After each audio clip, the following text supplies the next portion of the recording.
My first paid website was $500. Like, it was very, very exciting for me. Now we can tack a zero onto that, and 5,000 is usually about the average investment. I will say this, I had a lot of credit card debt when I started this business. From just living my life and doing all the things, I used this business to help catalyst my goal of taking off all my debt, and I did. Yeah. So I have no more credit card debt, and it was a really, really big thing for me. So now it's like, okay, my goal isn't so much to pay off my debt. Now it's like, let's save, let's put something into an investment.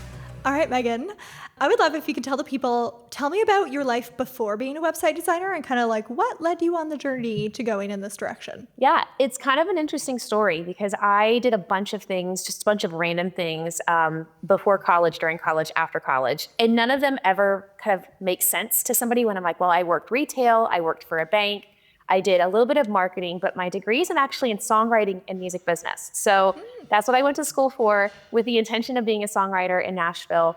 And I did write, I did record, I did all the things, but it wasn't paying the bills at the time. So while I was sort of maneuvering through what the music business looked like, I would help my friends and build websites for them on the side, because at the time, it was so important for people to have an online presence, for executives to see, for producers to see. And instead of getting paid money, we just kind of traded like services or pizza or things like that. So that was kind of how I fell into it. But it just sort of accidentally fell upon me. So I took a job working for the Air Force as a civilian and started working in their marketing department and started using Squarespace for those sites like I had done before for my other friends. And I had stumbled across your website because I was looking for some help trying to figure out how to customize something. I couldn't even remember what it was.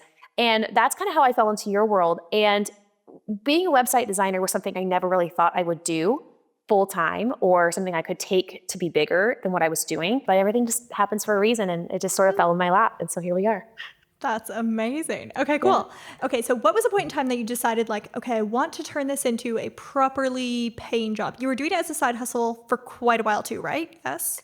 Yeah, just kind of on and off, and maybe for like $100. Like, it was nothing where I ever thought it could be like an actual career of any kind. So just small little bits and pieces. Interesting. But I think the turning point for me was I was working at this job for the Air Force at the base that we had come down here for. And I was in a windowless office, and it was like 5:30 p.m. on a Friday. And I had been nonstop trying to get stuff done. I was a marketing director at the time. I was so miserable and I was so unhappy. And the person who was the superior above me was just not a very nice person to me. And it was one of those things where I was like, I have to get out of here. This feels very, very toxic. And I was scrolling through my inbox, and your email came up for Square Secrets Business. And I remember reading through it, and I read that sales page email. I read the sales page, and I was like, this is literally what I want in my life. Like, I have to make this happen. And I was very, very far in debt at the time, but I was like, I'm going to put it on my credit card. I don't even care. I'm going to make this happen. And it was just, that was the moment that it clicked. And so I purchased the course, and thus here we are. 5 years, almost 6 years. I guess it was about 5 years later. So yeah. That's incredible. Okay, I love that. Okay, so you said, as you mentioned, you put it on a credit card. So many people wonder, how long does it take to make back their investment? It's different for every single person. Yeah. Can you talk to me about like the timeline of actually getting your business going and like how long it took you to earn that back? Yeah, so I purchased the course at the end of 2019. So it was like right around October, November, I think, is if I remember right. And I worked so hard every day when I got home from work. I would sit on the couch with my computer, and I would do everything I could to try to get this to be as legit as I could. And listening to your courses and understanding, you need to have some sort of a CRM like Honeybook, or you need this and that. So I definitely invested more on the front half of it just to make sure I had everything in place, my contracts, my CRM, making sure I had my email marketing set up, everything. So I would say, to make back the investment that I put on for this course and everything to get this rolling, it probably took me about 6 months. And the only reason why I say that is right when I started to launch this business was January of 2020, right before the entire world just decided to go, So there was a lot of outside factors to it all.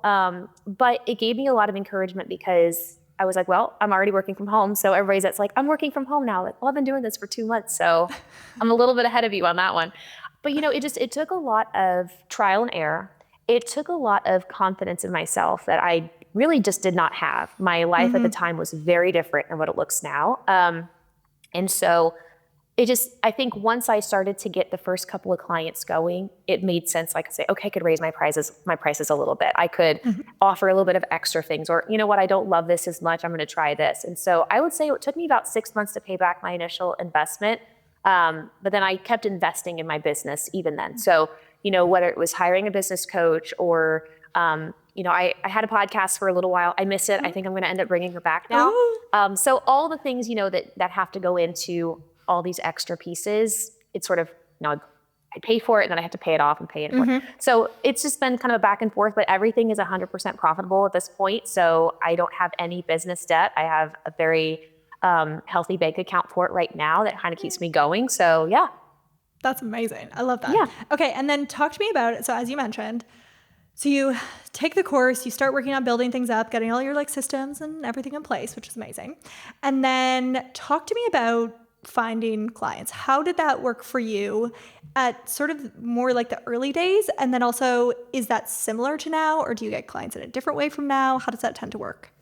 Yeah. So when I first started, it was just word of mouth. And I put out something on my Facebook page and was like, hey, I'm now doing web design full time. Like if anybody knows anybody who needs some help, let me know. And my very first paid client is a very good friend of mine. I actually just talked to her yesterday. We're doing some more updates to her stuff and getting her into another little season of her business. She's an incredible wedding and elopement photographer. And I've known her for years. And she reached out and she said, hey, I have a bridal expo that I'm going to this weekend and my website looks like garbage. I need you to help me make it look really professional. Because she was also just starting to do more weddings and elopements and needed a website that reflected that. So I said, okay, like we can absolutely do that. And I charged her $500, which was a huge thing for me. Like that was like so nerve-wracking to ask somebody for that much money. I was like, oh my God, she's going to say no. She's like, no, absolutely. Like, please do this. And that website has brought her so many clients and she has just grown exponentially just because she's also very talented. But it's just so fun to see like how like we both sort of evolved at the same time. And grew at the same time. But that was the first paid client I had. And then a lot of it just came from social media, asking my friends if they knew anybody, a lot of just word of mouth referrals. And honestly, today, that's where most of my referrals come from, is from other clients I've worked with who have passed along my information. I, just like you, I'm not a fan of social media. I hate Instagram to post on. Like I will scroll all day, but to like run it myself, like it makes me feel so anxious all the time. So, you know, I had a social media manager for a while when my business was really, really busy. And that was helpful. But at the end of the day, I'm like, this is not for me. So I very rarely post, if anything, just to kind of keep it to look like I'm still alive is really all that I use it for at this point. So I couldn't say social media brings me much of anything, but it's definitely word of mouth. And then even having my business name at the footer of all the websites I've designed with the link back, saying Design with Love by Lillian Co Creative, they click that link and they come back to me. So quite a few of my clients have come because they've seen websites that they've been inspired by. Yeah, I love that. And your designs, incredible. Thank you.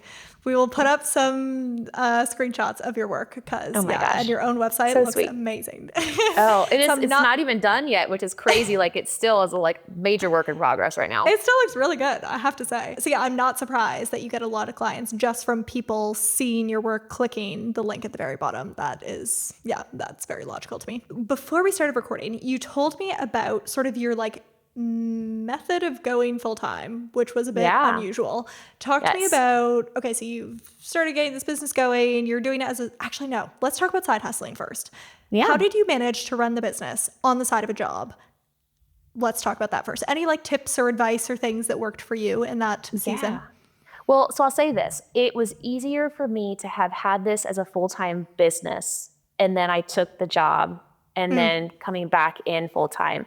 I think it's because I had all my systems in place. If I didn't have all of my systems in place, I think it would have been a complete disaster. I would have been way stressed out. I don't think I would have been nearly as confident, and I don't think it would have been nearly as successful. But I know that's not for everybody. But I would say, like, if you are side hustling and you have a full-time job, just make sure that you do a couple of things. You have your tools in place, you have your systems in place, and that you have boundaries set for the type of clients, the type of workload you have, because Working a 9 to 5 while also trying to run a business is very, very daunting, especially if you have a personal life of any kind. And so I would say just set the boundaries the best that you can so that way you don't burn yourself out. I love that.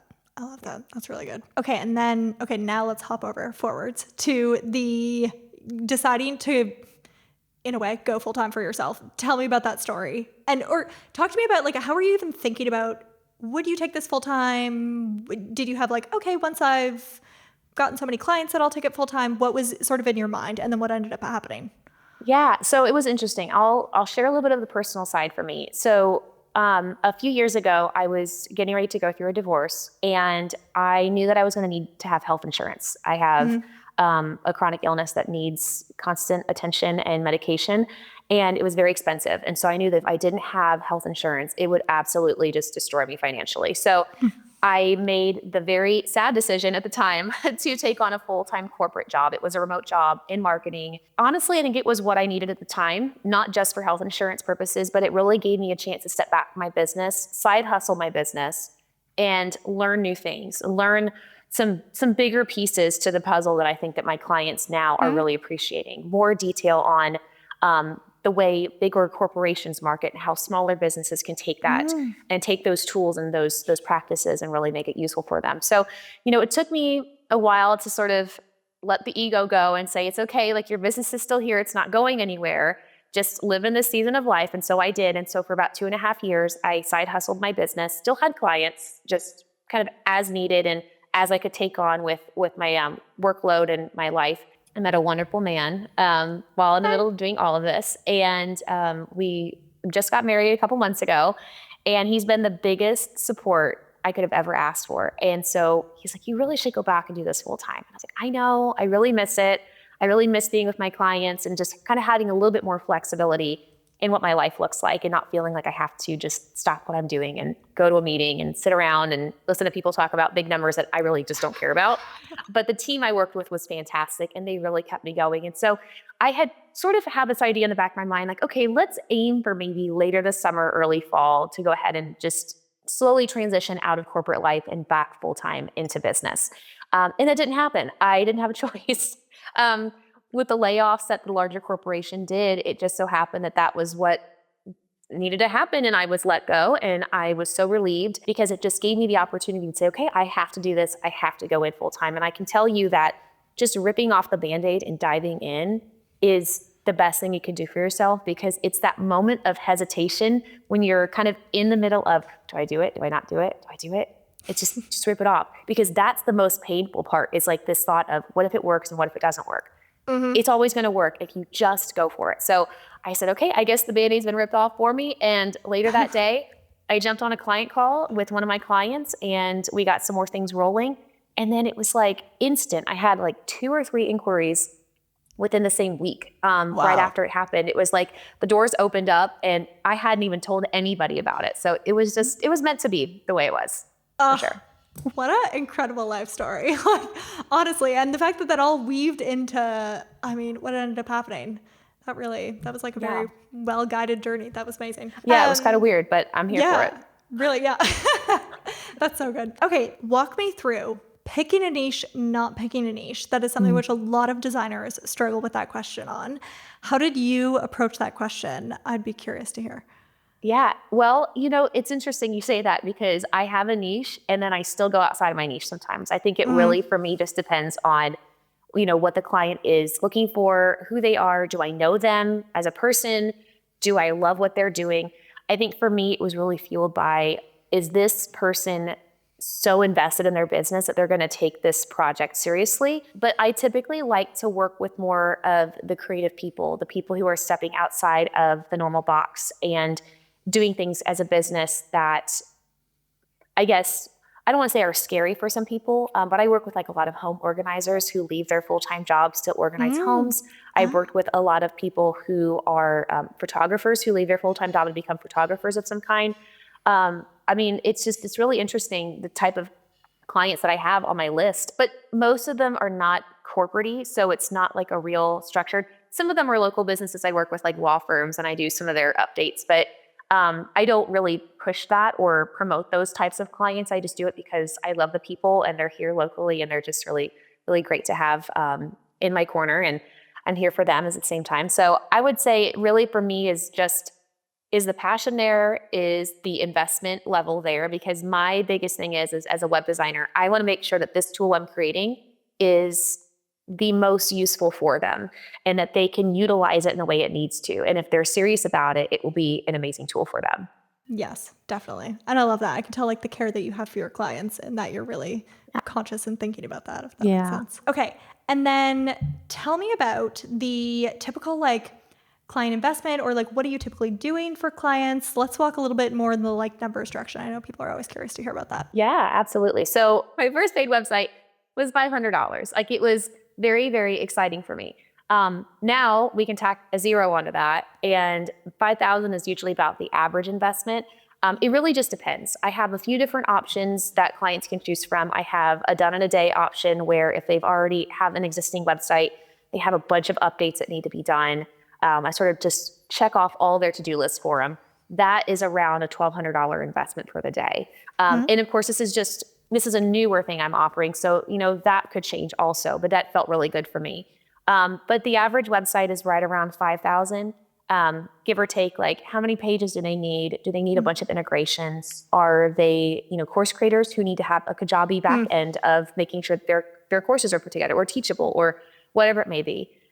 So it really is very tailored to the client in particular, but I'd say on average, it's about $5,000 a project. And then can you tell me about what kind of timeline is it typically taking you to do one of those $5,000 projects? Yeah. So when I was working full time, I gave myself plenty of opportunity not to crush everything into my schedule. So those projects would usually take anywhere between 6 to 8 weeks. And that was just because my clients wanted a little bit of breathing room. But as a designer, I kind of get a little, I don't say bored, but I get a little anxious. And I just I want to get this done for you. Like, I want to get this rolling. So now, because I am full-time back in the business, I'm averaging my projects to be about 4 weeks. So about 1 month. And that's start to finish, making sure all the integrations are put together and everything. That's amazing. I love that. Yeah. And you also mentioned that this business, like, even though you were working remotely when you worked in corporate, you still mentioned that this kind of gives you a bit more freedom. Can you talk to me about like what it is that you like to do in your life now that you have that freedom? I like to be outside. And I like to play in my garden. I have flowers I'm growing, and we have a beautiful pool in our backyard. So when the summer is like the dead of summer, really, I'm in Florida. So of course it's hot all the time. I like to be outside and either be swimming or just hang out by the pool. I love to go out and just walk around the area. I like to walk along the beach. I love to work out. So of course we're still very much early risers. So even though you don't have to be up at a certain time. No, I'm still getting up at the same time every day. I love a schedule, but it's just nice because now I don't have to think, oh, I need to be back and logged in by this time if I'm running late or if I need to go, run an errand really quick. So it just allows me to have a little more space in my day and a little bit more of a breathing room that I can just say, okay, if I need to sit down and work on something else, if I need to clean the house, do the laundry, whatever, I don't feel as much pressured of trying to just cram it all in at a certain time. I've got a little bit more leeway. I'm the same. Though I wonder if I sometimes take that freedom too far, because then I'm like, oh, wait, I need to do work. I know, right? Sometimes I'm like, oh, I have a to-do list today that actually has things on it that need to get checked off. So get done, yeah. Totally. And then people ask you, I don't know if this happens to you, but people are like, oh, you work for yourself. Do you want to get together for like lunch? And I have to be like, oh, okay. So technically yes, but actually I can't. Otherwise I just will not accomplish stuff. So I enjoy the freedom too, but I have to reel myself in a little bit. And then talk to me about, are you like a big goal setter? Are you more like just go with the flow? Do you have any big goals for the year, or is that something that you think about a lot? I'm a little bit of both. I love to set a goal, but I also am very much, let's just go with the flow because, life changes, things ebb, they flow. You might have a really great month. 1 month, the next month might be a little bit slower. So I try not to put too much pressure on myself to say, oh my gosh, I have to hit this monetary goal every month, or I have to have this many clients every single month. I think overall, my biggest thing is when I first started, when I wanted to take this full time years ago, my goal was to make as much as I was making full time, which was not very much at the time anyway. Like I was making just hardly anything at all. So that was a great goal for me to start with, was like, let me just replace my income. And so I did that very quickly. And now it's a matter of, okay, I want to make sure my bills are paid, but I also want to make sure I can save enough to, be able to travel more or be able to, buy this or have this and not put myself further into debt, which I will say this is just another little financial thing. If anybody's curious, I had a lot of credit card debt when I started this business from just living my life and doing all the things. And I used this business to help catalyst my goal of taking off all my debt. And I did. Yeah. So I have no more credit card debt. I have just a car note and that's all I pay for right now. And it was a really, really big thing for me. So now it's like, okay, my goal isn't so much to pay off my debt. Now it's like, let's save, let's put something into an investment. Let's really start to grow. Maybe buy an investment property here by the beach and turn it into an Airbnb. I don't know. But this year I definitely want to replace my income, which I think I could most definitely do. And just get myself prepared for doing this for as long as I can now full time, because I really don't ever want to go back to corporate. This was like my one and done. And so there's no other option. Like this is going to work. Yeah. I'm so thrilled for you. That is amazing, Megan. You should be so proud of yourself. Honestly, I had the same thing. Like when I started, I had student debt and I was like, okay, I really want to get this taken care of and as quickly as possible. And so I also really went at it. And it's the average in Canada to pay off your student loan is apparently 9 years. I did it in a year and a half because I was like, just taking all the business money and I was like plowing it into the debt. And that, it's also so motivating. Like, I don't know if you find that too, but it's like, because you have your own business and you can make whatever, it's just like so exciting when you get to like actually accomplish something with it. So yeah, it's huge. And my biggest thing was this past year was all my income that I made with my business, plus the contributions from my husband, went in and paid for our entire wedding in cash. So we had no wedding debt either, which was a really big deal. We did not want to go into married life with a ton of debt after a wedding. And so we set a budget, we kept it very reasonable, but it's still, it's still a big ask. And so that was, again, another thing was like, I want to make sure that I don't have anything like just floating out there for me. So you just go for it. And love that. It does. It feels so good. Yeah, that feels really good.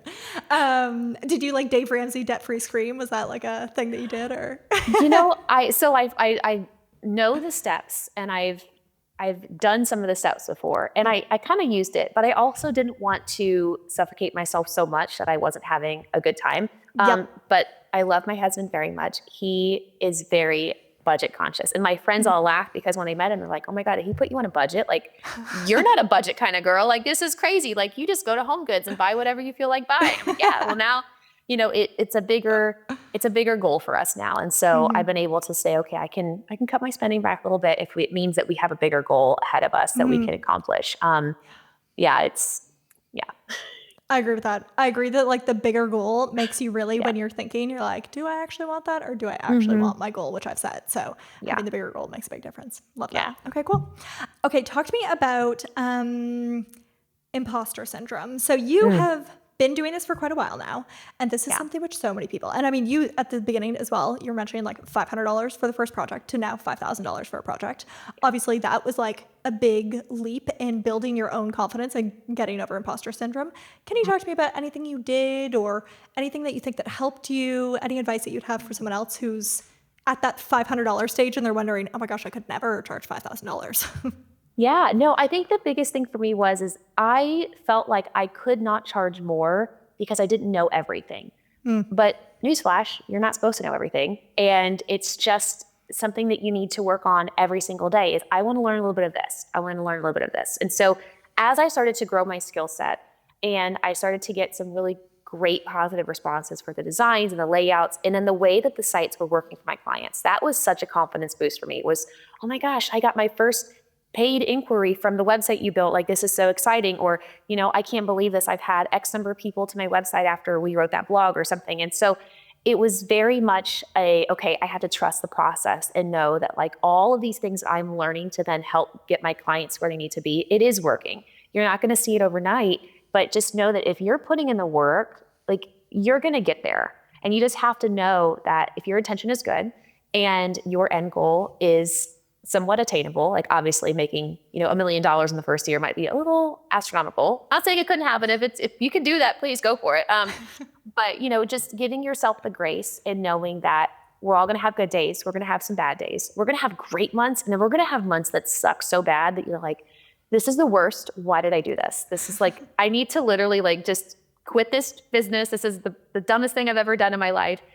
And then all of a sudden the door opens and it's like, oh, I love this again. This is great. So I think it's just allowing yourself to live in every single emotion and just know that like there are better opportunities coming. You just have to know and trust that if you're putting in the work, everything's going to fall into place. Oh, that's great. I love that. Okay. And then last thing, which I want to talk about is if someone is on the fence about taking one of the courses, you said you took the bundle. Tell me about what was your experience of going through it? Would you say it was worthwhile for you? What are your thoughts? Well, here I am 5 years later talking to Paige. Like, this was such a cool pinch me moment because, you know, watching you for so long and deciding I need to make a change in my life and doing this, you just have to do it. If it's on your heart and you really want to make this a business, set yourself up the right way. And there are other courses out there, but I felt like yours it spoke to me, but I felt like it was so attainable in getting from point A to point B and then from point B to point C. And so it's just the way that it was laid out, the way that you had it structured made it feel like, you know what, hell yeah, I can do this. Like, this isn't really that scary. Like, I could do this. And there were some things that I knew when I took your course. I was like, okay, yeah, I totally understand that. I got that. And then there were some things I was like, oh my God, I didn't even think about that. And if you just get out of your own way, it makes going through a process like this so much easier. But I mean, the foundation, like I had said before, is so important. And if you don't have your foundation and your systems in place, it won't work for you. And you will be so miserable and you will question everything. But this course laid it all out for me. And I never once thought, did I do this right? Is this what I'm supposed to do? Because I just put it in place and it was just like that. It was seamless. Had you taken on a client before you took it at all? Or that $500 client came after the course, or? It came after the course. Okay. Mm-hmm. I'm just wondering, was there anything major that you realized? Because some people take it right from the very beginning, and some people take it after a few clients, and then they're like, oh my gosh, night and day of like my projects. Were you one of the people who like took it and then started actually offering services, or was it I had done it before, realized I was doing it wrong, and then took it? Yeah, I think because I wanted to make it a legitimate business, I did not want to take on any paid clients. And so like the people that I had worked with previously, the friends that I had worked with, the industry friends and stuff, like that was just because it needed to be done. And it was a whole different era. And it was like, oh yeah, we'll go ahead and we'll go to this writer's room and I'll pay your entry fee, or we can do this. And that was just sort of like a bartering system. But when I really said, you know what, I need to make this an actual business and bring income in, I need to set myself up and do this right. So I did not even tell anybody I was doing this until I finished the course, set the business name, put my website up, and then I announced it to the world. So it was really, it was exciting because I felt legit. I felt like I had my shit together. I felt like I had all the opportunity in the world ahead of me just because I had the foundations, and it felt so like, I felt so confident when I got done with the course. I didn't worry about, is this right? Is this done? It was already done. Oh, that's so good. I'm very happy to hear that. I remember like when I was starting, you should be have that. And so I'm glad that like other people get to have that feeling of being like, okay, I know what I'm doing. I like have it all together. Yeah. That's really good. Good. Yeah. Amazing, Megan. Thank you so much. I really appreciate it. Yeah, of course. Wasn't that inspiring? Hearing real success stories like this reminds us that building the business of your dreams is absolutely possible, and it starts with finding the right clients. Now, the best client finding method isn't about chasing the latest trend or jumping on every shiny object. It's about truly discovering a client finding strategy that feels natural, works for you, and helps you connect with the clients that you actually want to work with. So if you want to figure this out for yourself, you can take my quiz, Which Client Finding Method Matches Your Personality Type? And in it, you will uncover the perfect way to land your dream clients without the overwhelm or the endless trial and error. So click the link below or head to paigebrunton.com/quiz to take the quiz. And then you can start building your web designer dream business today. I can't wait to hear which marketing strategy result that you got.